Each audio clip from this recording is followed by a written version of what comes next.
ஆண்டவராக இயேசு கிறிஸ்துவினுடைய பரிசுத்தமுள்ள நாமத்தில் உங்கள் அனைவரையும் அன்போடு அழைக்கின்றோம். என் தேவனாகிய ஆண்டவருடைய வல்லமை உங்களை எல்லா விதத்திலும் நிறைவளித்து ஆசீர்வதிக்கும்படியாய் கிருபை செய்வாராக. என் உயிரே ஆண்டவரை போற்று, என் முழு உள்ளமே அவருடைய திருப்பெயரை வாழ்த்து. என் உயிரே ஆண்டவரை போற்று, என் முழு உள்ளமே அவருடைய திருப்பெயரை வாழ்த்து. குற்றங்களெல்லாம் நோய்களை எல்லாம் மன்னித்து குணமாக்குவார். குற்றங்களெல்லாம் நோய்களை எல்லாம் மன்னித்து குணமாக்குவார். குழியினின்று உயிரை மீட்டு பேரன்பும் இரக்கம் காட்டுகிறார். குழியினின்று உயிரை மீட்டு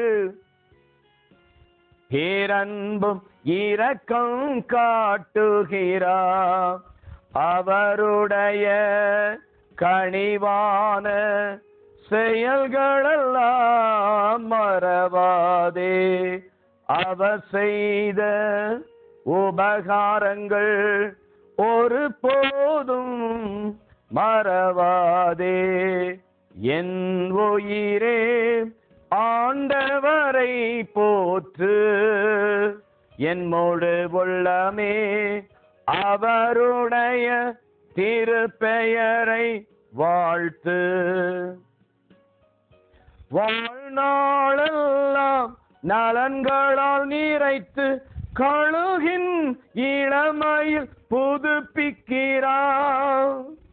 வாழ்நாளெல்லாம் நலன்களால் நிறைத்து கழுகின் இளமையை புதுப்பிக்கிறார். ஆண்டவர் செயல்கள் நீதியானவை, உரிமை வாழ்வு வழங்குகிறார். ஆண்டவர் செயல்கள் நீதியானவை, உரிமை வாழ்வு வழங்குகிறார். அவருடைய கனிவான செயல்களெல்லாம் மறவாதே. அவர் செய்த உபகாரங்கள் ஒரு போதும் மறவாதே. என் உயிரே ஆண்டவரை போற்று, என் முழு உள்ளமே அவருடைய திருப்பெயரை வாழ்த்து. பூமிக்கு வானம் உயர்ந்தது போல் அவர் காட்டும் பேரன்பு உயர்ந்தது. பூமிக்கு வானம் உயர்ந்தது போல் அவர் காட்டும் பேரன்பு உயர்ந்தது. அவருக்கு அஞ்சிய மனிதருக்கெல்லாம் அவர் காட்டும் கருணை வாழ்வளிக்கும். அவருக்கு அஞ்சிய மனிதருக்கெல்லாம் அவர் காட்டும் கருணை வாழ்வளிக்கும். அவருடைய கனிவான செயல்களெல்லாம் மறவாதே. அவருடைய உபகாரங்கள் ஒரு போதும் மறவாதே. அவருடைய கனிவான செயல்களெல்லாம் மறவாதே. அவர் செய்த உபகாரங்கள் ஒரு போதும் மறவாதே. என் உயிரே ஆண்டவரை போற்று, என் முழு உள்ளமே அவருடைய திருப்பெயரை வாழ்த்து, அவருடைய திருப்பெயரை வாழ்த்து. ஆம் தந்தையே, உம்முடைய நாமத்தை நாங்கள் வாழ்த்துகிறோம், உம்முடைய கிருபையை நாங்கள் வாழ்த்துகிறோம், உம்முடைய பிரசன்னத்தை நாங்கள் வாழ்த்துகிறோம். நீர் இந்த நாளில் எங்களுக்கு செய்த எல்லா நன்மைகளுக்காக நன்றி கூறி, இதோ உம்முடைய தெய்வீக அன்பினால் எங்களுடைய உள்ளங்களை தேற்றும் பரிசுத்தமாக புனிதப்படுத்தியர் காத்துக்கொள்ளும் இயேசு இரட்சகருடைய நாமத்தில் மன்றாடுகிறோம் எங்கள் நல்ல தகப்பனே, ஆமென். எனக்கு அருமையான சகோதர சகோதரிகளே, வாழ்வின் உணவாக தேவன் நமக்கு இருக்கிறார் என்பதை யோவான் செய்தி 6வது அதிகாரம் 24 to 35 இறை வசனங்களிலே கூறப்பட்டிருப்பதின் ஆழத்தை நாம் தியானிப்போமா? இயேசுவும் அவருடைய சீடரும் அங்கு இல்லை என்பதை கண்ட மக்கள் கூட்டமாய் அப்படகுகளில் ஏறி இயேசுவை தேடி கப்பர்நாமுக்கு சென்றார்கள். அங்கு கடற்கரையில் அவர்கள் அவரை கண்டு, ரபி, எப்போது இங்கு வந்தீர் என்று கேட்டார்கள். இயேசு மறுமொழியாக, நீங்கள் அரும் அடையாளங்களை கண்டதால் அல்ல, மாறாக அப்பங்களை வயிறார உண்டதால் தான் என்னை தேடுகிறீர்கள் என உறுதியாக உங்களுக்கு சொல்லுகிறேன். அழிந்து போகிற உணவுக்காக உழைக்க வேண்டாம், நிலை வாழ்வு தரும் அழியாத உணவுக்காக உழையுங்கள். இவ்வுணவு மானிட மகன் உங்களுக்கு கொடுப்பார், ஏனெனில் தந்தையாகிய கடவுள் அவருக்கே அதிகாரத்தை அளித்துள்ளார் என்றார். அவர்கள் அவரை நோக்கி, எங்கள் செயல்கள் கடவுளுக்கு ஏற்றவையாய் இருப்பதற்கு நாங்கள் என்ன செய்ய வேண்டும் என்று கேட்டார்கள். இயேசு அவர்களை பார்த்து, கடவுள் அனுப்பியவரை நம்புவதே கடவுளுக்கு ஏற்ற செயல் என்றார். அவர்கள், நாங்கள் கண்டு நம்பும் வகையில் நீர் என்ன அரும் அடையாளம் காட்டுகின்றீர், அதற்காக என்ன அரும் செயல்கள் செய்கின்றீர்? எங்கள் முன்னோர் பாலை நிலத்தில் மன்னாவை உண்டனர், அவர்கள் உண்பதற்கு வானத்திலிருந்து உணவு அருளினார் என்று மறைநூலில் எழுதப்பட்டுள்ளது அல்லவா என்றனர். இயேசு அவர்களிடம், உறுதியாக உங்களுக்கு சொல்லுகிறேன், வானத்திலிருந்து உங்களுக்கு உணவு அருளியர் மோசே அல்ல, வானத்திலிருந்து உங்களுக்கு உண்மையான உணவு அருள்பவர் என் தந்தையே. கடவுள் தரும் உணவு வானத்திலிருந்து இறங்கி வந்து உலகிற்கு வாழ்வளிக்கிறது என்றார். அவர்கள், ஐயா, இவ்வுணவை எங்களுக்கு எப்போதும் தாரும் என்று கேட்டுக்கொண்டார்கள். இயேசு அவரிடம், வாழ்வு தரும் உணவு நானே, என்னிடம் வருகிறவனுக்கு பசியே இராது, என்னில் நம்பிக்கை கொண்டிருப்போர் என்றுமே தாகம் இராது என்றார். எனக்கு அருமையான சகோதர சகோதரிகளே, இதோ மானிட மகன் உங்களுக்கு கொடுப்பார். தந்தையாகிய கடவுள் தம் அதிகாரத்தை அவருக்கு அளித்துள்ளார். இந்த உணவை கொடுப்பதற்கு அதிகாரம் இயேசு கிட்ட தான் இருக்கு, வேற யார்கிட்டையும் இல்லை என்பதை தான் இது சுட்டி காட்டப்பட்டிருக்கிறது. மானிட மகன், இதோ மானிட மகன், அவர் உங்களுக்கு கொடுப்பார். தந்தையாகிய கடவுள் அந்த அதிகாரத்தை அவரிடத்திலே கொடுத்திருக்கிறார்.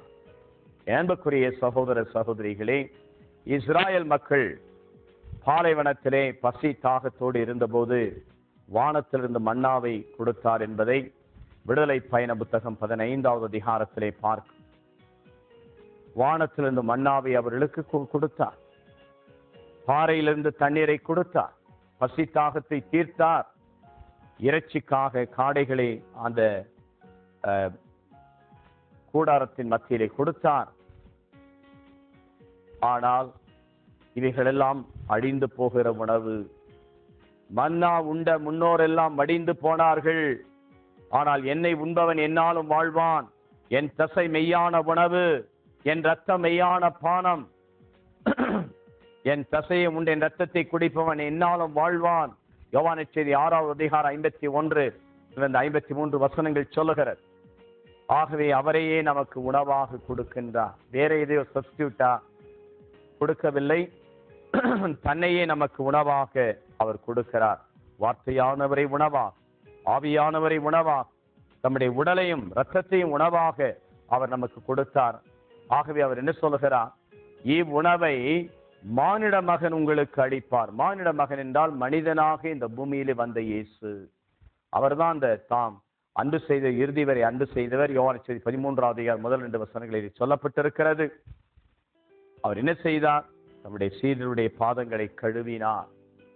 கழுவி விட்டு பிறகு தம்முடைய மேலாடையை கலற்றிவிட்டு இடுப்பிலே துண்டை கட்டி அவருடைய கால்களை கழுவியது மட்டுமல்ல, அப்பொழுது சீடர்களை அப்போஸ்தலரை உருவாக்கி அவர் திவ்ய நற்கருணையை அருட்சாதனத்தை தம்முடைய உடலை உணவாக நம் மத்தியில் எந்நாளும் இருக்கும்படி, இந்த உலகத்தில் இருக்கிற உணவெல்லாம் அழிந்து போகிற உணவு, அழியாத உணவை நமக்கு அவர் தருகிறார். என்னிடம் வருகிறவனுக்கோ பசி இராது, என்னில் விசுவாசம் கொள்பவனுக்கு தாகமே இராது என்று சொன்னார். ஆகவே இந்த உணவை எங்களுக்கு எப்போதும் தாரும் என்று கேட்டார்கள். இன்று நாமும் இந்த நிகழ்ச்சியிலே பங்கேற்றிருக்கின்ற நாம் ஒவ்வொருவரும், ஆண்டவரே இந்த உணவை எங்களுக்கு தார், அவரே உணவாக தன்னை கொடுக்கிறாகவே மானிட மகன் உங்களுக்கு அவர் கொடுப்பார், உங்களுக்கு கொடுப்பார். மனிதனாக பூமியிலே வந்த இயேசு, மீட்பராக வந்த இயேசு, இது என்னுடைய உடல். அப்பத்தை எடுத்து இது என்னுடைய உடல், திராட்சரசம் நிறைந்த கிண்ணத்தை எடுத்து என்னுடைய ரத்தம் என்று அவர் கொடுத்தார். அந்த அதிகாரத்தை அவருக்கு அளித்துள்ளார். சாவின் மீதும் அதிகாரத்தை அவருக்கு கொடுத்தார். ஏனென்றால் சாவியை அவர் சந்தித்தார். சாவின் மீது அவருக்கு அதிகாரத்தை தந்தையார் இறைவன் கொடுத்தார் என்று யோவான் செய்தி 5வது அதிகாரத்திலே நாம் பார்க்கிறோம். அதே போல இந்த அழியாத உணவாகிய தம்முடைய உடலையும் இரத்தத்தையும் உணவாக பானமாக ஏதோ கொடுக்கக்கூடிய அதிகாரத்தை அவருக்கு கொடுத்தார். ஆகவேதான் அவர் நானே மெய்யான உணவு, I am the true bread indeed, நானே மெய்யான ரத்தம், என் தசையை உண்ட ரத்தத்தை குடிப்பவன் என்னாலும் வாழ்வான், என் தசை மெய்யான உணவு, என் ரத்தம் மெய்யான பானம். ஆகவேதான் இந்த அருட்சாதனத்திலே திவ்ய நற்கருணையிலே தம்முடைய உடலை நமக்கு உணவாக, தம்முடைய இரத்தத்தை பானமாக அவர் கொடுக்கிறார். அவருடைய தசையை உண்டு அவருடைய இரத்தத்தை குடிப்பவன் என்னாலும் வாழ்வான். ஆகவே நமக்கு அவருடைய உடல் உணவாக அணைக்கப்படுகிறது. ஜெபத்திற்கு உணவாக இருக்கிறது, ஆறுதலுக்கு உணவாக இருக்கிறது, நம்முடைய வழிநடத்தலுக்கு உணவாக இருக்கிறது. எப்படி எலியா சோர்ந்து போய் எசபலுக்கு பயந்து வழியிலே அவர் சோர்ந்து படுத்து கிடந்த போது அவருக்கு போஷித்த இறைவன் 40 இரவும் பகலும் எழுந்து நடக்கும்படி அவருக்கு பலத்தை கொடுத்தார். இஸ்ராயல் மக்கள் மன்னாவை உண்டு அந்த பலத்தை கொண்டு அவர்கள் காண்டா மிருகத்தினுடைய பலத்தை கொண்டவர்களாய் அந்த காடுகளில் நடந்து சென்றார்கள், பாலைவனத்தில் நடந்து சென்றார்.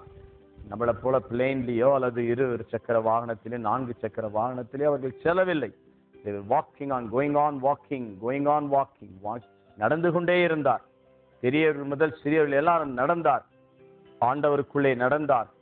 ஆண்டவருடைய மேகத்தூணிலும் பகலிலே மேகத்தூணும் விடுதலை பயண புத்தகத்திலே சொல்லப்பட்டிருக்கு 13:22 பகலிலே மேகத்தூணிலும் இரவிலே நெருப்பு தூணுக்குள்ளே அவர்கள் சென்று கொண்டிருந்தார். இன்றைக்கு நாமும் கூட ஆண்டவருடைய உணவை நாம் உட்கொண்டோம் என்றால் நாம் அதுதான் வாழ்வு தருகிற உணவு. அப்ப பசியே இருக்காது, வருகிறவனுக்கு பசி இராது, எனில் விசுவாசம் கொள்பவனுக்கு தாகமே. நாம் பாருங்கள், 2 காரியத்தை பற்றி சொல்லப்பட்டிருக்கிறது. என்னிடம் வருகிறவனுக்கு பசியே இராது, என்னிடம் வருகிறவனுக்கு பசி இராது. ஆகவே இந்த உணவு, இந்த திவ்ய நற்கருணை ஒருவன் ஆண்டவரிடத்தில் வருவதற்கு அது ஏதுவாக இருக்கிறது. என்னிடம் வருகிறவன் ஆண்டவரிடத்தில் வருவதற்கு. ஏனென்றால் பாருங்கள், அங்கே மக்களை பார்க்கிறோம். 24வது வசனத்திலே இவர்கள் எல்லாரும் தேடியது அரும் அடையாளம் கண்டதால வயிறாறு நிரப்பியதனால தான் அழிந்து போகிற உணவு. அழிந்து போகிற உணவுக்காகத்தான் இறைவனை தேடினார்கள். இன்றைக்கு நீங்களும் நானும் அதேதான் நிலையில் இருக்கும். ஏன் நாம் ஜெபிக்கிறோம்? ஏன் கோயிலுக்கு போறோம்? ஏன் ஆதாயத்துக்கு தான் போறோம். கடவுள் நம்மளை ஆசீர்வதிப்பார், வேற கிடைக்க ஆசீர்வதிப்பாரு, நம்மளை பாதுகாப்பார். இல்லை, அவரை கொடுக்கிறார், அவரையே உணவாக பெருகு, அவருடைய இரத்தத்தையே உணவு, அது ஒரு ஆதாயம். அப்படி இறைவனை நாம் பெற வேண்டும், இறைவனுடைய வல்லமையை நாம் பெற வேண்டும். ஆகவேதான் என்னிடம் வருகிறவனுக்கு பசி இராது. ஆகவே இந்த பசி தாகம் இருக்கும்போது நாம் ஆண்டவரிடத்தில் வருகிறோம். அவையருடைய உணவு ஆண்டவரிடத்தில் வருவதற்கு இது ஏதுவாக. அப்படி எலியா அப்படியே சோர்ந்து போய் சூறைச் செடியிலே படுத்து கிடக்கிறார். காகத்தை கொண்டு போஷித்த தேவன் அந்த ஆற்றங்கரையிலே தண்ணீரை கொண்டு அவருடைய தாகத்தை தணித்தாலும் இது அவர் கொடுத்த உணவை கொண்டு அவர் பலன் பெற்று 40 இரவும் பகல் அவர் நடந்து சென்றார். இயேசு கிறிஸ்து 40 இரவும் பகலும் சாத்தானால் சோதிக்கப்பட்டார். அவருக்கு ஆண்டவர் தகப்பன் அவருடைய பரிசுத்த ஆவியானவர் தான் அவருக்கு உணவாயிருந்தார். மத்தேயு 4வது அதிகாரம் 1 வசனத்திலே பரிசுத்த ஆவியானவரால் சாத்தானால் சோதிக்கப்பட பாலைவனத்துக்கு அழைத்து செல்லப்பட்டார். was led by the Spirit. அவர் அங்கு பரிசுத்த ஆவியானவர் அவருக்கு உணவாக இருந்தார். இன்றைக்கு அதே போல அவரிடம் வருகிறவனுக்கு பசியேறாது. இரண்டாவது, விசுவாசம் கொள்பவனுக்கு தாகமே இராது.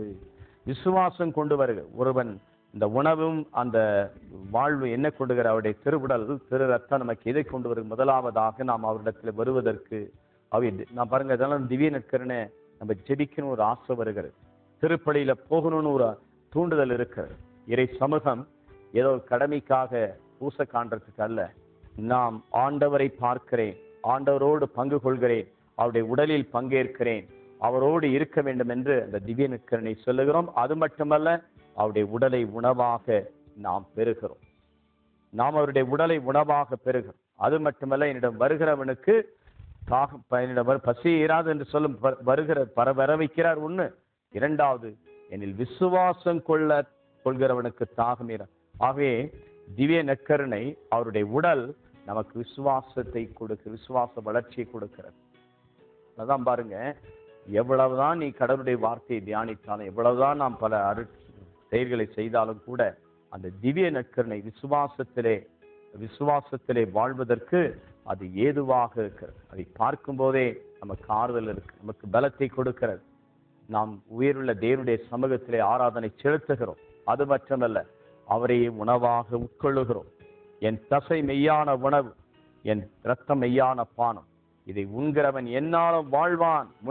மன்னா உண்ட முன்னார் எல்லாம் மடிந்து போனார், ஆனால் என்னை உண்பவன் என்னாலும் வாழ்வான் என்று சொன்னார் என்றால், நாம் ஆண்டவரிடத்திலே வருவதற்கு இந்த திவ்ய நற்கருணை இறை சமூகமாய் இறை குடும்பமாய் நாம் வருவதற்கு அது ஏதுவாக அமைகிறது.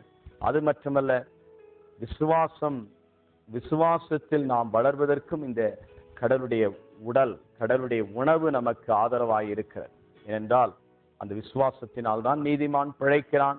அந்த விசுவாச வளர்ச்சி, முதிர்ச்சி, எல்லாவற்றில் நிறைவு பெறுவதும் அந்த திவ்ய நற்கருணை தான். அந்த அதிகாரத்தை இந்த மானிட மகனாகி இந்த பூமியிலே அனுப்பிய தன்னுடைய மகனுக்கு தான் கொடுத்திருக்கிறார். வேறு யாருக்கும், எந்த புனிதர்களுக்கோ வேற யாருக்கும் கொடுக்கல, அவருக்கு தான் கொடுத்த. ஏனென்றால் அவருடைய உடல் மனிதனாய் பிறந்த உடல், பாடுபட்ட உடல், மரித்த உடல், உயிர்த்த உடல், ரெசரக்டட் பாடி, அந்த உயிர்த்த உடல். ஆகவேதான் அவருக்கு தான் அந்த அதிகாரம் உண்டு. ஏனென்றால் பிறப்பில் அவர் தொடக்கமாக இருந்தால் ஆல்பா ஒமேகா, இது அவர் முதற்கனியாக, பிறப்பிலும் முதற்கனி, இறந்து உயிர்த்தவர்கள் முதற்கனி, வேறு யாரும் அல்ல. ஆகவேதான் அவருக்கு அந்த அதிகாரம் உண்டு. சாவி வென்றவர், சொன்னபடியே உயிர்த்தெழுந்தவர், துன்பங்களையும் பாவங்களையும் நமக்காக சுமந்தவர். இதோ அழிந்து போகிற உணவு எல்லாவற்றையும் நாம் விட்டுவிட்டு அழியாத உணவாக்கி அவரையே, அவருடைய திருவுடலையும் திரு ரத்தத்தையும் நாம் பெற்றுக்கொண்டோம் என்றால், ஆகவே திவ்ய நற்கருணை திருப்பலிக்கு நாம் மிக மிக முக்கியத்துவம் கொடுக்க வேண்டும். ஒரு கடமைக்கு, ஒரு சம்பிரதாயத்துக்கோ திருவிழாவுக்கோ அல்ல. நாம் அவரோடு நம்முடைய உடல் அவரோடு இணைந்து அவரிலே நாம் நெருங்கி செல்வதற்கும், அவருடைய விசுவாச வாழ்க்கைக்குள்ளே நிலைத்திருப்பதும், அது மட்டுமல்ல அவரிடத்தில் இந்த திவ்ய நற்கருணை அழியாத உணவை பெருகும். அவைதான் கேட்கிறாங்க, எங்களுக்கு அந்த உணவை தாரும், எப்பொழுதும் தாரும், கீஃபோத். அதனாலதான் எப்போதும் கொடுத்திருக்கிறார். எங்கெல்லாம் உலகம், ரவுண்ட் த கிளாக், 24 மணி நேரம் திருப்பலி இந்த உலகத்திலே நடைபெற்று கொண்டிருக்கிறது. ஆக எப்பொழுதும் எங்களுக்கு தாரும், சதா நமக்கு கொடுக்கிறார். மீண்டும் அவர் வருகிற வரை அவருடைய பாடுகளை, மரணத்தை நாம் அறிக்கையிடுகின்ற நாம் 1 கொரிந்தியர் 11வது அதிகாரம் சொல்லுகிறது. அவருடைய சாவையும் மரணத்தை நாம் அறிக்கையிட்டு, அவர் எப்போதும் தம்மையே உணவாக, நம்முடைய ஆன்ம உணவாக நம்மை பூஷித்து நம்முடைய பசி தாகத்தை தீர்க்கிறார். பசி இருக்கிறவனுக்கு தான் சாப்பிட்டா அது அர்த்தம் தெரியும். தாகமாக இருக்கிறவங்க தண்ணீர் குடிச்சாதான் அந்த தாகத்தினுடைய அர்த்தத்தை தெரியும். இறை வார்த்தையும் அப்படிதான். அதுக்கு மேலாக கடவுளுடைய உடலின் மீது பசி தாகம் இருக்க வேண்டும். எப்படி கடவுளுடைய ஆவியானவர் மீது பசி தாகம் இருக்கிறதோ, கடவுளுடைய வார்த்தையின் மீது பசி தாகம் இருக்கிறதோ, அதனுடைய உண்மையான அடையாளமாகிய அவருடைய உடலிலும் இரத்தத்திலும் பசி தாகம் இருக்க வேண்டும். பசியா இருக்கும்போது நீங்க கஞ்ச குடிச்சாலும் அது ரொம்ப டேஸ்டா. அதே மாதிரி இன்றைக்கு அந்த பசி தாகம் அநேகரிடத்தில் இல்லை. ஏனென்றால் அதை பற்றி உண்மையான தெய்வீக அறிவு இல்லாதனாலும், உண்மையான தாழ்ச்சி நொறுங்குண்ட இதயம் இல்லாதனால அவர் நிறைய பேர் போயிட்டாங்க. ஆண்டவரை சொன்னாரே, நீங்களும் do you want to go away? என் தசை மெய்யான உணவு, என் ரத்தம் மெய்யான பானம், என் தசை உண்டு குடிப்பவன் என்னாலும் வாழ்வான் என்று யோவான் 6:63-68 வசனங்களை பார்க்க எல்லாரும் இது எப்படா இது இவரை சாப்பிடுறது?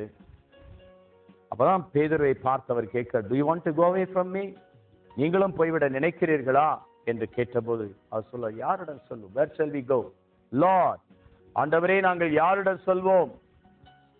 வாழ்வு தருகிற, மீட்பளிக்கின்ற, முடிவில்லா வாழ்வு தருகிற வார்த்தைகள், உணவு உம்மிடம்தானே இருக்கிறது. யோவான் 6:68 பார்க்க உம்மிடம்தானே இருக்கு, நாங்கள் யாரிடத்திலே செல்வோம் என்று சொல்லி அவங்க போகல. ஆனாலும் அது தெரிந்தும் அந்த உடலுக்கு எதிராக துரோகம் புரிந்தனாலதான் யூதாஸ் இஸ்காரியாத்து அப்பத்தை பெற்றவுடன் அவனுக்குள் சாத்தான் நுழைகிறான் என்று யோவான் நற்செய்தி 13:27 சொல்லப்பட்டிருக்கு. அவன் வெளியே போனான் என்று 30ஆம் வசனம் யோவான் நற்செய்தி 13ஆம் அதிகாரம் சொல்லுகிறது. அவன் இருளானான். போய் அவன் என்ன செய்து கொண்டு அந்த உடலை விட்டு அவன் பிரிந்ததினாலே இந்த உடல் தான் அவனுக்கு அவனுடைய வாழ்வு இருந்ததுனால கடவுள் அந்த நேரத்தில் மகிமை பெற்றார் என்று அறிந்தாலும் கூட ஏதோ அந்த உடலுக்கு எதிராக அவன் துரோகம் புரிந்தான். ஆகையினான் முத்தமிட்டு அந்த உடலையே காட்டி கொடுத்தான். அன்புக்குரிய சகோதர சகோதரிகளே, இன்று நம்முடைய உடலும் தூய்மையாக்கப்பட்டு நாம் கடவுளுடைய பிரசன்னத்திலே அவருடைய மகிமையிலும் ஆட்சிமையிலும் நாம் வளர வேண்டும் என்றால், ஏதோ அதிகாரத்தை, இந்த உணவை, வாழ்வு தரும் உணவை, அழியாத உணவை கொடுக்கும் அதிகாரத்தை இயேசு கிறிஸ்துக்கு கொடுத்திருக்கிறார். அந்த இயேசு கிறிஸ்து இன்றைக்கும் அருட்சாதனத்திலே, திவ்ய நற்கருணையிலே அதை நமக்கு கொடுக்கிறார். அப்படி கொடுக்கும்போது நாம் அவரை அணுகி செல்ல வேண்டும். அது மட்டுமல்ல, விசுவாசத்தில் வளர்ந்து நாம் ஆன்ம பசி தாகத்தை தீர்க்கும் போது இன்னும் நம்முடைய வாழ்க்கை பயணத்தில், விசுவாச வாழ்க்கை பயணத்தில், உயிருள்ள வாழ்க்கையிலே எப்படி உடலுக்கு சாப்பிட்டாதான் வேலை செய்ய முடியும், நடக்க முடியும், பேச முடியும், ஓட முடியும், ஆட முடியும், எல்லாம் பண்ண முடியும். அதே போல உடைய ஆன்ம பசி தாகத்தை தீர்க்கும் தேவனுடைய உடல் இரத்தம் உன்னுடைய வாழ்விலே செயல்பட்டது என்றால் நாமும் பலத்தை பெற்றுக்கொள்ளும். பாருங்க, இவ்வளவுதான் அவர்கள் கடவுளுடைய வார்த்தையை கேட்டான். லூக்கா 24ஆம் அதிகாரத்திலே பார்க்கிறோம். 34-35 வசனங்களில் என்ன சொல்லப்பட்டிருக்கு? இதோ அவருடைய உள்ளம் உருகினாலும் கூட, கடவுளுடைய வார்த்தையை கேட்டு உள்ளம் உருகினாலும் கூட, அப்பம் பிக்கும் போதுதான் அவருடைய கண்கள் திறக்கப்பட்டது. The eyes were opened because when the bread was broken. அப்பம் பிக்கும் போது, when the bread was broken, தன்னுடைய உடலை அந்த திவ்ய நற்கருணையில் உடைத்த போதுதான் அவருடைய கண்கள் திறக்கப்பட்டது. இன்றைக்கு நம்முடைய கண்களும் திறக்கப்பட்டு அதிகாரம், இந்த உணவை கொடுக்க அதிகாரம் பெற்ற ஆண்டவராய் இயேசு கிறிஸ்துவை ஒவ்வொரு திருப்படியிலும் அவருடைய வார்த்தையிலே, அவருடைய பரிசுத்த ஆவியிலே மிகச் சிறப்பாய் அந்த திவ்ய நற்கருணையிலே பெற நம்மை நாம் ஒப்பு கொடுப்போமா? அன்பின் தேவ நற்கருணையிலே அழியா புகழோடு வாழ்பவரே, அன்பு பாதையில் வழி நடத்தி அடியோர் வாழ்ந்திட துணை செய்வீர். அன்பின் தேவ நற்கருணையிலே அழியா புகழோடு வாழ்பவரே, அன்பு பாதையில் வழி நடத்தி அடியோர் வாழ்ந்திட துணை செய்வீர். அன்பின் தேவ நற்கருணையிலே. ஆம் தந்தையே, உம்முடைய உடலையும் உணவையும், உடலையும் இரத்தத்தையும் கொடுக்கும் அதிகாரத்தை மானிட மகனுக்கு கொடுத்து, இதோ அதிகாரத்தை கொடுத்தவரே, ஒவ்வொரு அருட்சாதனங்களில் இன்றும் எங்கள் மத்தியிலே அந்த அருட்சாதனம் நிறைவேற்றப்படும் போதெல்லாம், அவருடைய பாடுகள், மரணம், உயிர்ப்பை நாம் அறிக்கையிடும் போதெல்லாம் அவருடைய உணவு எங்களுக்கு உணவாக வழங்கப்படுகிறது. அவரிடத்தில் நெருங்கி வருவதற்கும், அவருடைய விசுவாச வாழ்க்கையிலே நாங்கள் வளர்ச்சி பெறுவதற்கும் இதோ அவருடைய உடலும் ரத்தம் எங்களோடு இருக்கிறது. அவருடைய உடலும் ரத்தம் எங்களோடு இருப்பதால் ஆண்டவர் உயிரோடு இருக்கிறார். அந்த உடலின் அங்கங்களாய் இருக்கின்ற நாங்கள் அந்த உடலோடு நாங்கள் தொடர்பு கொண்டிருக்கிறோம். அந்த உடல் உறுப்புகளாய் இருக்கின்றோம். அந்த உடலில் இருந்து நாங்கள் ஆற்றலை பெறுகிறோம். அவரே மெய்யான திராட்சை செடியாய் இருப்பதால் நாங்கள் அதிலிருந்து ஆற்றலையும் வல்லமையும் பெறுகிறோம். அதிலிருந்து கிருபையை பெறுகிறோம். கடைசியிலே நாங்கள் கனி கொடுக்கிற மக்களாய் நீர் கிருபை செய்திருக்கிறீர். எங்களுக்காக ஆண்டவரே இதோ அந்த உணவை கொடுக்க அதிகாரத்தை அவருக்கு கொடுத்தீர். இந்த அதிகாரம் என்பது இதோ வல்லமையில் அல்ல, பெரிய உலக ஆற்றலில் அல்ல, தான் பலியாக்கி தன்னை மரித்து உயிர்த்த அனுபவத்தின் வழியாக அந்த அதிகாரத்தை கொடுத்ததினாலே இன்றைக்கும் அந்த சாதாரண அப்பரசத்திலே பிரசன்னமாயிருந்து உடைய பசி தாகத்தை தீர்க்கிறீர். ஒவ்வொரு திருப்பலியிலும் நீர் எங்களோடு பேசுகிறீர். உடைய வார்த்தையின் வழியாக, உம்முடைய அப்பரசத்தின் வழியாய் எங்களுடைய இறை பிரசனத்தை உயிரோட்ட முறையிலே, உயிருள்ள முறையில் எங்களுக்கு குணம் கொடுக்கிறீர், ஆசீர்வாதத்தை கொடுக்கிறீர். எங்கே திவ்ய நற்கருணை ஏற்படுத்தப்படுகிறதோ, எங்கே ஸ்தாபகப்படுத்தப்படுகிறதோ, எங்கே ஆராதிக்கப்படுகிறதோ, எங்கே ஜெபத்திலே நிலைத்திருக்கிறார்களோ அந்த இடங்களெல்லாம் இப்பொழுது கூட உம்முடைய திவ்ய நற்கருணை பிரசனத்தை தாகத்தோடு தேடுகிற இந்த மக்கள் மீதும் அது பிரசனத்தை தாரும். அந்த மக்கள் அழிந்தார்கள். இஸ்ராயல் மக்கள் உண்ட அந்த மன்னா அழிந்து போனார்கள். அழியாத உணவாகி உம்முடைய உடலை இன்றும் நாங்கள் பெற்றிருக்கிற இந்த வேளையில் அந்த உடலை தான் நாங்கள் தினம் ஒவ்வொரு நாளும் எங்களுடைய உடலிலே பெறுகிறோம். எங்களுடைய உடலும் உங்களுடைய உடலாக மாறுகிறது. எல்லாவற்றையும் எப்பொழுதும் எங்களுக்கு தாரும் என்று சொன்னது போல இந்த நோய்கள் எல்லாம் நீக்கும் இப்பொழுதே எமது குணமளிக்கிற வல்லமை இதோ ஒவ்வொரு உடலிலும் பாய்ந்து செல்வதாக, ஒருடைய ஆவியிலும் நிலைத்திருப்பதாக, கிறிஸ்துவை சாவிலிருந்து உயிர்த்த ஆவியாளர் உங்களில் இருந்தால் உங்களையும் சாவின் தலைகளிலிருந்து உயிர்த்தெழச் செய்வார் என்று நீ குறிப்பிட்டது போல இங்க இருக்கிற மக்களுடைய எல்லா கவலைகள், சோர்வுகள், பலவீனங்கள், வேதனைகள், பாரங்கள், கவலைகள், கண்ணீர் அனைத்தையும் நோய்களை தொட்டு சுகமாகும். கட்டிகள் மறையட்டும். இதோ வேதனைகள் மறையட்டும். தீராத வியாதிகள், கைவிடப்பட்ட வியாதிகள், மருத்துவ வசதி இல்லாமல் பலவிதங்களிலே கட்டப்பட்டு இதோ இந்த நேரத்திலே கண்ணீரோடு காக்கிற என்னையும் ஆண்டவர் தொடுவாரா என்று கேட்கிற மக்களும் கூட உடைய காயங்களால் நீங்கள் சுகமானீர்கள் என்று சொல்லி நீ தொட்டு சுகமாக்குகிறீர். நீர் விடுதலை தாரும். இவர்களை நீர் காத்து கொண்டு ஒவ்வொருவரையும் தொட்டு சுகமாக்கும். இவருடைய வேதனைகளையும் பாரங்களையும் இவருடைய குடும்பத்தின் கண்ணீரை எல்லாம் துடைத்து ஆசீர்வதியும், பரிசுத்தமாக்கும். நீரே புனிதப்படுத்தி இவர்களை காத்து கொள்ளும். என் வேதனைகளை அவர் பார்க்கிறார், என் கண்ணீரையும் அவர் காண்கிறார்.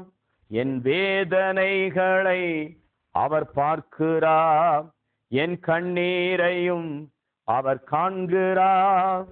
ஏற்ற நேரத்தில் பதிலை கொடுக்கிறார், ஏற்ற நேரத்தில் பதிலை கொடுக்கிறார், எனக்கு பதிலை கொடுக்கிறார். அவர் நல்லவர், சர்வ வல்லவர், அன்பு நிறைந்தவர். எனக்கு ஒரு நேசர் உண்டு, அவர்தான் இயேசு ராஜா. எனக்கு ஒரு புகலிடம் உண்டு, அதுதான் இயேசுவின் உடல். ஆமாண்டவரே, இந்த மக்களை காத்துக்கொள்ளும், பரிசுத்தமாக்கும். இயேசுவின் நாமம். பிதா, சுதன், பரிசுத்த ஆவிதாமே அனைவரையும் ஆசீர்வதித்து நிறைவாய் காப்பாராக. ஆமென்.